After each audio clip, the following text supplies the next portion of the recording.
뭐 이미 제목을 보면서 좀 눈치를 채셨을 수도 있는데요. 제 인생의 또 새로운 전환점에 시간표가 왔기 때문에 또 우리 목사님께서 이렇게 배려를 해주셔서 감사드립니다. 누구나 인생에는 크고 작은 사건들이, 문제들이 있는데 그 문제와 사건은 분명히 우리에게는 또 전환점이 되고 이정표를 세우는 축복의 발판이 되죠. 제가 2015년 9월 30일 그때 제가 이제 중국에서 선교를 마치고 한국에 이제 입국을 하게 됐습니다.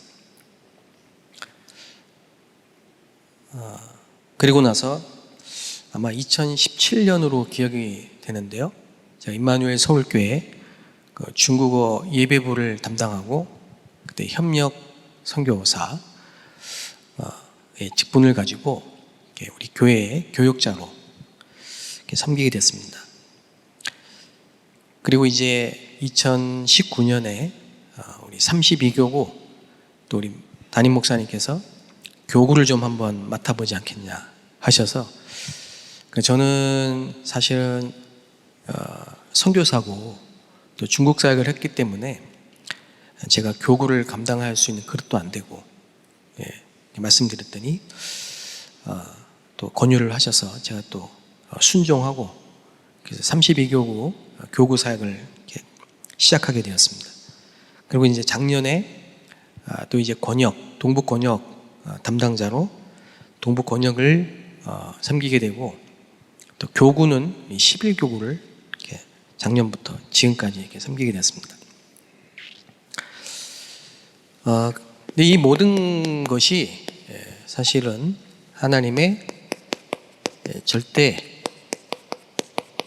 주권 속에 이루어지는 것이라고 저는 확실히 믿고, 이 사실이 믿어지면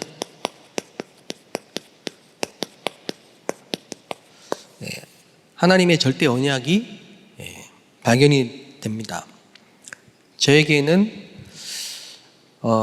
모든 과거와 또 오늘, 현재와 미래의 주인이 하나님이심이 믿어지고 고백되면서 제게 주신 절대 언약은 예수가 모든 우리 인생의 문제를 해결하신 그리스도다. 그리고 내가 단 하루를 살아도 전도자로 또 선교사로 하나님 저를 부르셨고 그렇게 살다가 또 하나님께 부르시는 날 가는 것이다. 세계복음화의 언약을 붙잡게 되었습니다.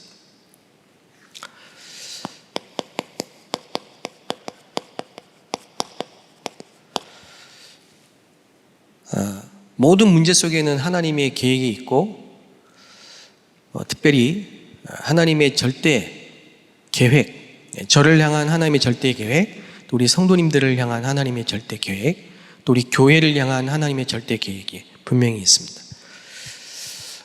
하나님이 모세를 부르셔서 이스라엘 백성들을 데리고 피제사를 드리라고 해라. 그가 하나님의 모세를 향한 절대 계획입니다.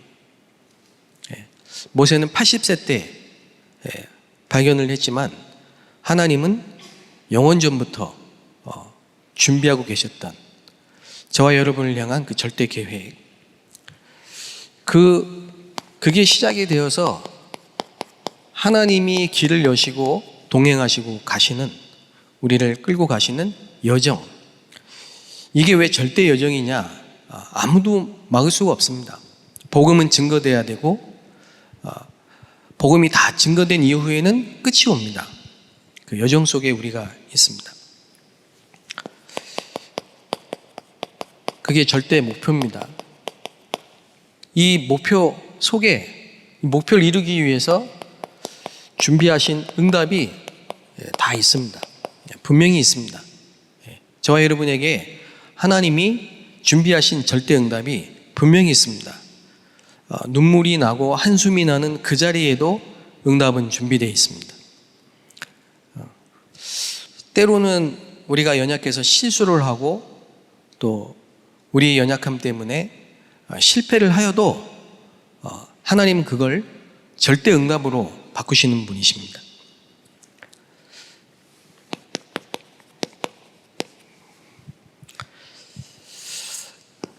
우리 인생에 우리가 보고 가야 될 하나님이 세우신 이정표가 있고요. 또 우리 뒤를 따르는 많은 후대들과 제자들이 또 따라가야 될 이정표가 있습니다. 그 첫 번째 이정표는 예수님께서 갈보리산 십자가를 지시고 마지막으로 하신 말씀, 다 이루었다.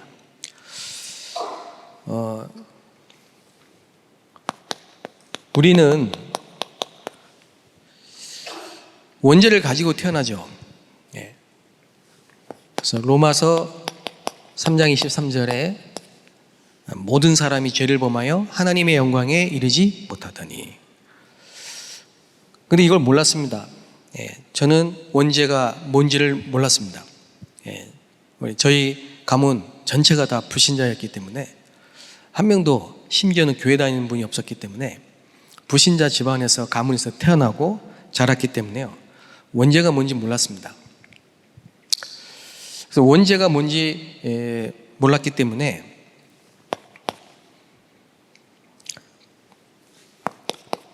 불신자 12가지 상태에서 너무 어려웠어요. 근데 원인을 몰랐습니다. 왜 이렇게 어려운지 원인을 몰랐는데 나중에 알고 보니까 하나님을 떠난 게 근본 문제였더라고요. 하나님의 형상으로 우리를 창조하시고 모든 인간은 영적인 존재인데 하나님과 함께해야 행복한데 하나님을 떠났기 때문에 문제가 올 수밖에 없는 거죠. 그걸 원죄라고 말하고, 그래서 모든 인간은 하나님을 만나야 되는, 구원을 받아야 되는데 길이 없는 겁니다. 그래서 저는 대학 다닐 때까지 길을 찾았습니다. 제 스스로가. 그래서 선행도 해보고 또 나름대로 철학책도 많이 읽고 대학 때는 민주화 운동도 해보고 소소하게 해보고. 그런데 전부 답이 아니었어요. 나중에 절망하고, 그래서 청년 때 교회를 가게 됐는데 이제 우리 다음 주면 군성교 대회가 있죠. 군대에서 제가 성경책 한 권 선물 받고 하나님을 만났습니다. 그리고 제대하고 교회를 가게 됐는데요. 이 사단이라는 존재, 귀신, 마귀라고도 하고 사탄이라고도 하는 이 존재, 안 보이니까 불신자들도 귀신 그러면 무서워하는데 마귀의 일을 몰랐어요. 교회 다니면서도 몰랐어요. 저는 솔직히 교회 다니면서도 이 잘 몰랐습니다. 교회 다니면서도 복음 몰랐어요. 예수님 믿었지만 구원의 내용을 잘 몰랐어요. 그래서 참 어려웠습니다. 그러다가 제가 이 복음을, 정확한 복음을 그것도 평신도를 통해서 이렇게 듣게 된 겁니다. 그랬는데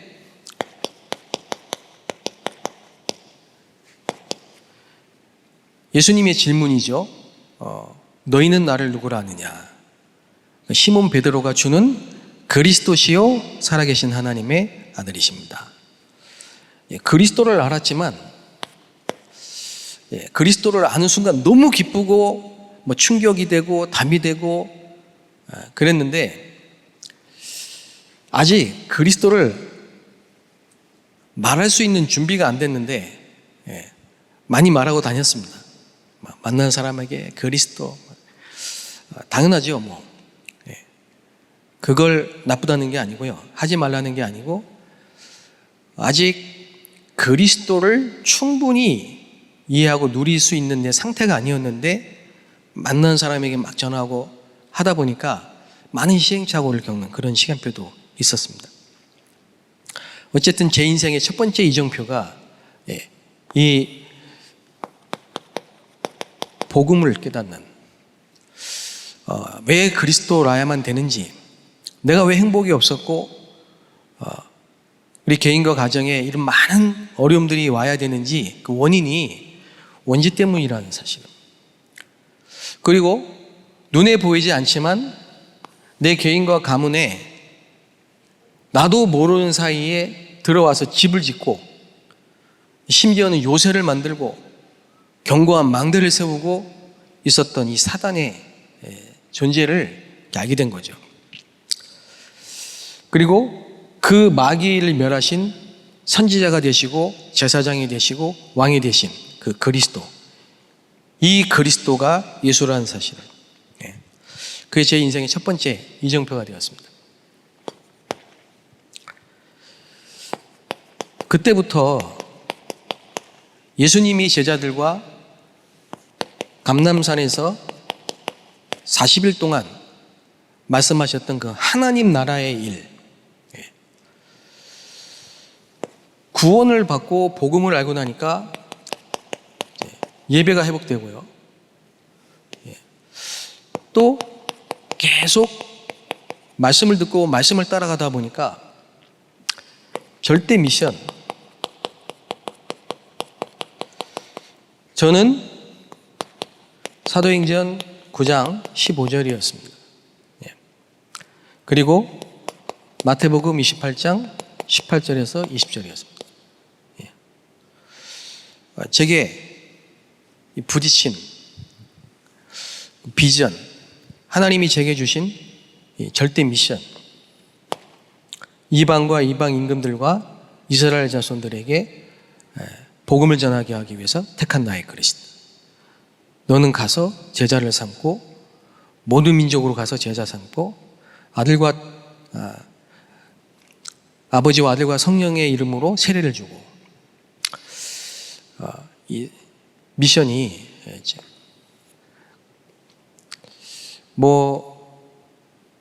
지금도 많은 신자들이 예배하러 오고 예배 드립니다. 여기 지금 우리 성도님들도 예배하기 위해서 이 자리에 오셨죠. 근데 제가 예배를 모르고 살았던 불신자 상태에, 불신자, 하나님을 몰랐던, 구원을 못 받았던 그 때는 당연히 예배를 몰랐고요. 교회 와서 예배를 드리면서 그 예배가 얼마나 중요한지를 잘 몰랐습니다. 그 예배할 수 있다는 게 얼마나 축복인지를 잘 몰랐어요.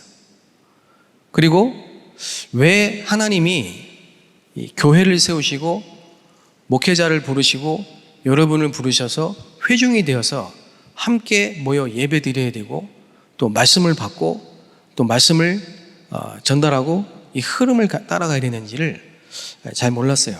근데 이 축복 속에 제가 한 10여 년을 이렇게 인도받게 되었어요.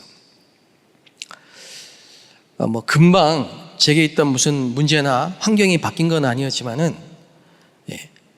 제게 가장 큰 변화는 뭐냐? 제 영적인 상태가 바뀌면서 제 틀린 생각, 각인, 이런 것들이 치유되고, 말씀을 통해서 치유되고 뿌리 내리면서 하나님이 나를 향해 갖고 계신 생각들이 이렇게 많이 정리가 되고, 기도의 제목, 기도가 바뀐 거죠. 올바른 기도로. 다른 말로 하면 내 속에 계신 하나님이 망대로, 보좌의 망대로 이 망대가 세워지는 이런 이정표. 그래서 40일 동안 하나님 나라의 일을 말씀하시고 그 말씀을 듣던 모든 그 마가다락방의 120명이 한 명도 빠짐없이 이 절대 미션을 찾게 된 겁니다. 제게도 그런 시간표가 있었고요. 이게 제 인생의 아주 중요한 또 이정표. 그래서 지금도 제가 현장에서 복음을 누가 듣게 되거나 저를 통해 복음 들은 사람이 구원을 받았다, 새신자죠. 그러면 순서가 바뀌지 않습니다. 처음에는 저는 이걸 몰랐기 때문에 교회 나오라고 했어요. 틀린 말이 아니잖아요. 현장에서 만난 그 사람이 교회 나오라. 우리 목사님 설교 좋다. 한번 들어봐라. 근데 이게 알고 나니까 순서가, 첫 번째 순서가 이정표가 이거예요. 예. 신분을 바꿔줘야 돼. 운명을 바꿔야 돼요. 예. 저희 아버지가 교회부터 나오셨는데, 뭐 그래도 은혜죠. 교회 나오셔서 또 이렇게 갈보리산을 체험할 수 있죠.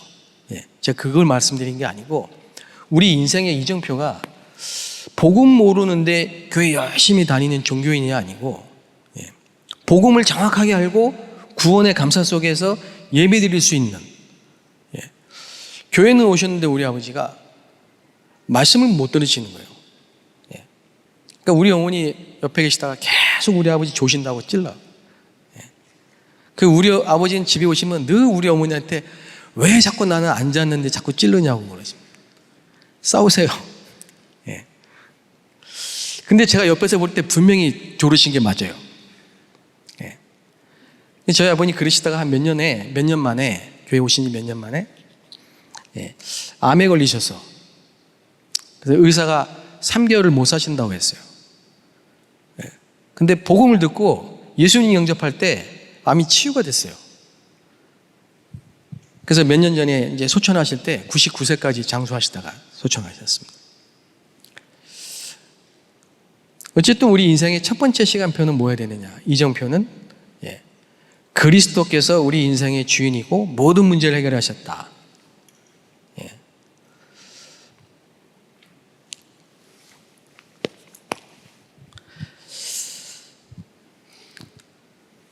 그리고 제 인생의 세 번째 이정표가 있는데요.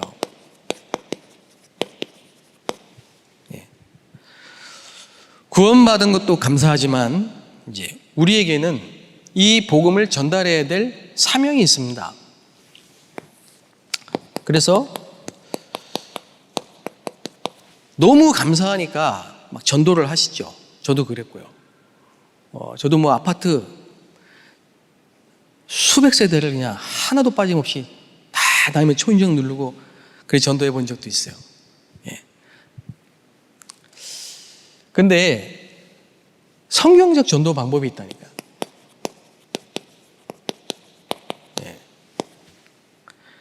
그 성경적 전도 방법을 이렇게 알게 되는, 그리고 실제로 체험하게 되는 그런 시간표가 제게 또 있었습니다. 그래서 저는 처음부터 부교육자로 신앙생활을 했기 때문에 제가 부교육자로 하나님의 너무 큰 은혜로, 예, 현장을 많이 경험할 수 있는 그런 혜택을 받았어요. 아무래도 이제 평신도 우리 성도님들은 직장도 있고 직업도 있기 때문에 이렇게 매일 풀로 뛸 수는 없잖아요. 그래서 저는 교육자이기 때문에 풀타임으로 현장을 뛸 수 있는, 경험할 수 있는, 전도 열매는 많지 않았지만, 예, 이렇게 그것도 성경적 전도 방법을 알고요. 이런 시간표가 제게 있었습니다. 그래서 뭐가 이게 발견이 되느냐 하니까 전도부터 하면 안 돼요. 예, 망대가 세워져야 돼요. 예, 그리스도의 망대가 세워지고 보좌의 망대가 내 안에 세워져야 됩니다. 우리가 예수님을 그리스도로 믿을 때 이미 우리에게 임한 겁니다. 성삼위 하나님이, 보좌의 축복과 배경이 우리에게 임한 거예요. 그리고 올바른 기도, 예, 통해서 오늘 말씀과 기도의 힘을 얻고 또 우리의 삶을 통해 전도할 수 있는, 이게 더 중요한 거라는 걸 알게 된 겁니다. 그리고 성경에 보면은 무조건 전도부터 한 게 아니고요. 하나님이 숨겨놓은 이 사명자가 있어요. 예비되어 있습니다. 그리고 하나님이 쓰시기 위해서 준비한 장소가 있습니다. 그리고 말씀을 전할 하나님이 쓰시는 일꾼이 있습니다. 이게 세팅이 돼서 무조건 전도하는 게 아니라, 말씀 운동, 그것도 그리스도의 말씀 운동을 펴는, 이걸 조금 맛보게 되는 그런 시간표가 있습니다. 많이 뛸 때는 뭐 한 주에 몇십 군데씩 뛸 때도 있었습니다. 다 뭐 열매 있고 이러면 좋겠지만 그러지는 않았어요. 어쨌든 제가 성경적 전도 방법, 마가의 집에서 일어났던 다락방 전도 운동을 실제로 체험하는, 그리고 내가 너무 틀린 전도를 했구나. 하나님은 다 예비하셨구나. 현장에 장소도 예비하셨구나. 그리고 나를 또 많은 성도들을 사역자로 부르셨구나. 이런 부분들이 안 돼 있는데 노방 전도를 한다, 축호 전도를 한다. 틀린 건 아니지만 성경적 방법은 아니다는 걸 알게 된 겁니다.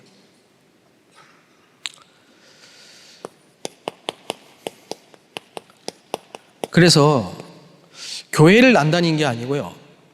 교회를 다녔지만 하나님이 이 안디옥 교회를 세우신 이유, 세계교회, 한국교회가 놓친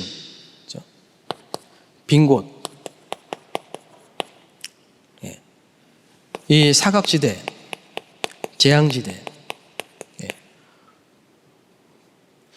성도가 있는 곳에 말씀운동을 펼 수는 있지만 성도가 없는 곳에 사각지대, 재앙지대는 아무도 안 갑니다. 특히 유대인들은 이방인들에게 관심이 없었습니다. 뜰이 없었어요. 그런데 초대교회, 특히 안디옥 교회는 이걸 보고 선교에 방향을 맞춘 겁니다.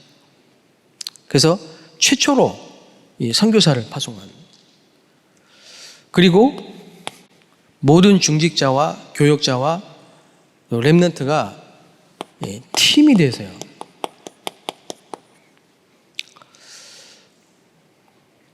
이 빈 곳을 살리는 이 자체가 이게 얼마나 하나님이 기뻐하시는 교회겠습니까? 그래서 저는 계산을 해보니까 한 8년 된 것 같아요. 저희 교회 2017년부터일 것 같은데요.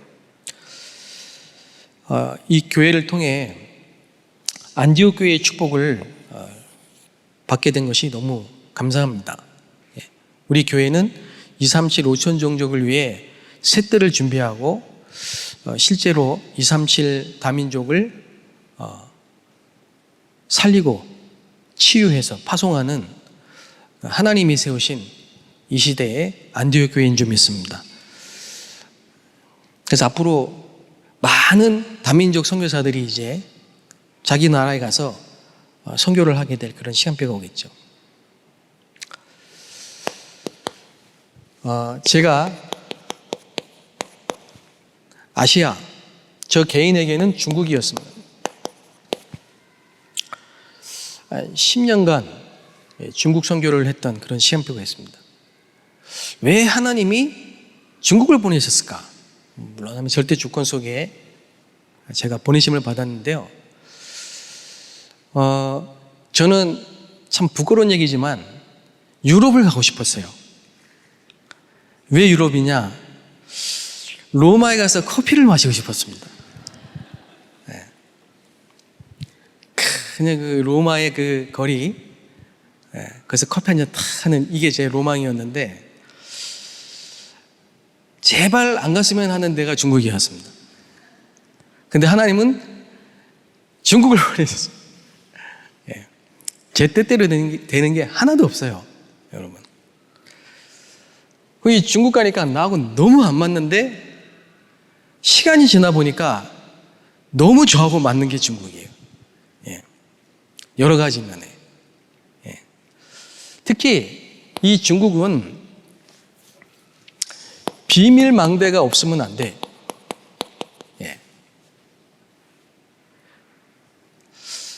중국은 여러분 다 드러낼 수가 없기 때문에 저는 중국에서 한 번도 목사 이런 말을 들어본 적이 없어요. 누가 저에게 모르고 목사님 그러면 이러다니요. 그래서 저희 애들은 다 중국에서 태어나고 자랐는데 제가 목사인지 몰랐어요. 사장님인 줄 알았어요. 예, 뭐 반농담이고요. 지금도 그렇습니다. 지금도 우리 애들이 막내가 그래요. 아빠는 목사님 아니잖아 그래요. 야, 왜 아빠가 목사가 아니야? 아빠 목사야. 그래. 아빠는 부목사잖아 그럽니다. 예. 비밀망대가 있어야 되는데 참 하나의 은혜로요. 성경적 전도, 예. 다락방뿐만이 아니고 다락방에서 로마까지 20가지 전략, 이 부분을 참 하나의 은혜로 보게 됐습니다. 예. 한 사람, 그 하나님이 한 지역과 한 현장에 준비한 그 한 사명자를 통해 한 지역을 살리는 지교회까지, 그리고 우리 교회뿐만 아니라 모든 성도들, 모든 교회가 함께 시스템을 세우는 전도학교부터 신학교까지, 이런 부분들을, 전도 그러면 우리는 누구에게 복음을 전하는, 저도 그런 정도로 이렇게 알고 있었지만요. 근데 성경에 있는 하나님이 우리에게 보여주신 전도는 훨씬 큰 범위고 큰 개념입니다. 그리고 이제 저에게 또 다른 새로운 인생의 전환점이 온 것 같습니다. 마게도냐. 예. 예.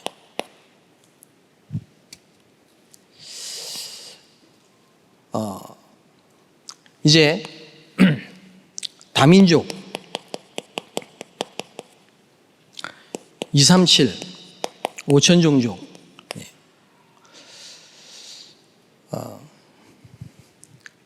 그래서 제가 이제 안산으로 가게 됐는데요. 이 안산은 우리나라에서 가장 많은 다민족이 와 있는 지역입니다. 한 10만 명 가까이 외국인이 있고요. 나라 수로 따지면 110개국에서 한 120개국 들어와 있습니다. 여기에 하나님의 절대 계획이 분명히 있을 거고요. 이 마게도냐의 손짓을 제가 보고 오래 기도하면서 저는 제 인생은, 제 정체성은 선교사입니다. 선교사는 언제든지 이렇게 짐을 싸야 될 준비를 해야 되고요. 또 언제든지 메시지를 할 수 있는 준비를 해야 되기 때문에, 또 언제든지 생을 마감하고 주님 부르시면 가야 될 준비를 하고 있어야 되기 때문에 나그네일 수도 있지만, 그러나 순례자고, 지금 이제 하나님이 제게 보내시고자 하시는 이 지역이 다민족이 와 있는 지역입니다. 기도를 좀 부탁드리고요. 마지막 이정표는 로마라고 생각합니다. 로마.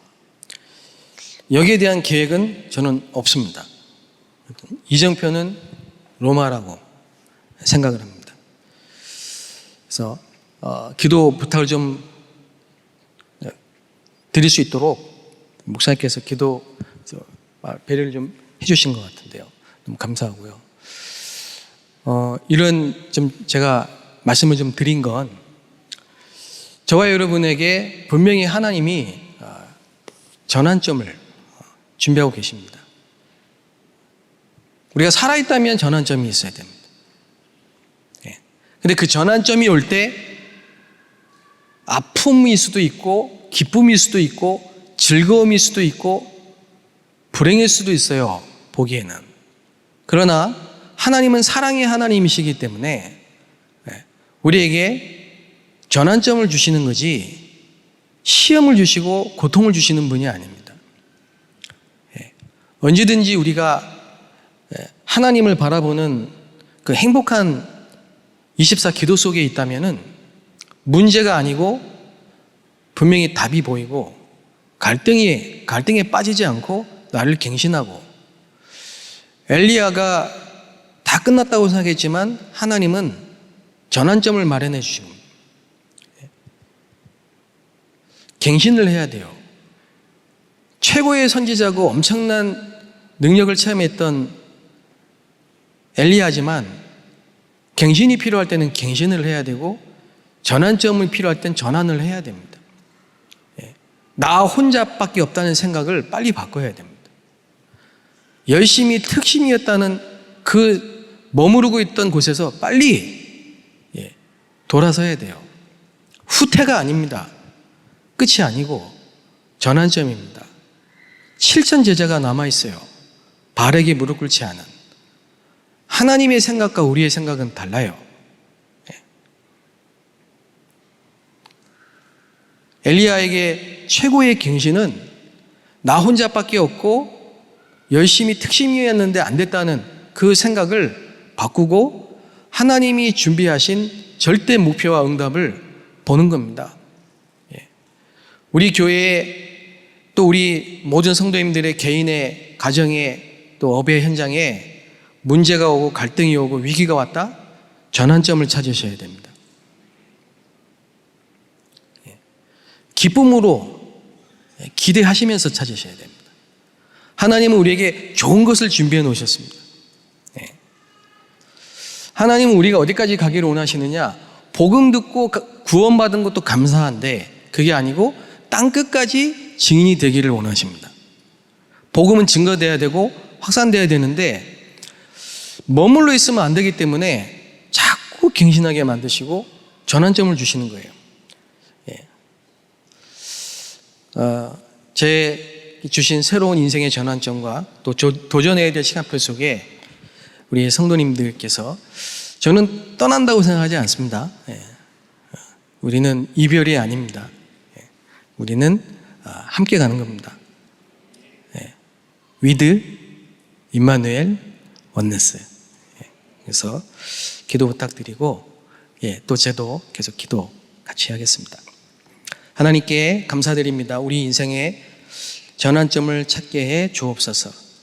하나님이 우리와 함께 하심을 감사드립니다. 성령의 아름다운 열매를 맺는 증인이 되게 하옵소서. 감사드리며 예수 그리스도의 이름으로 기도합니다.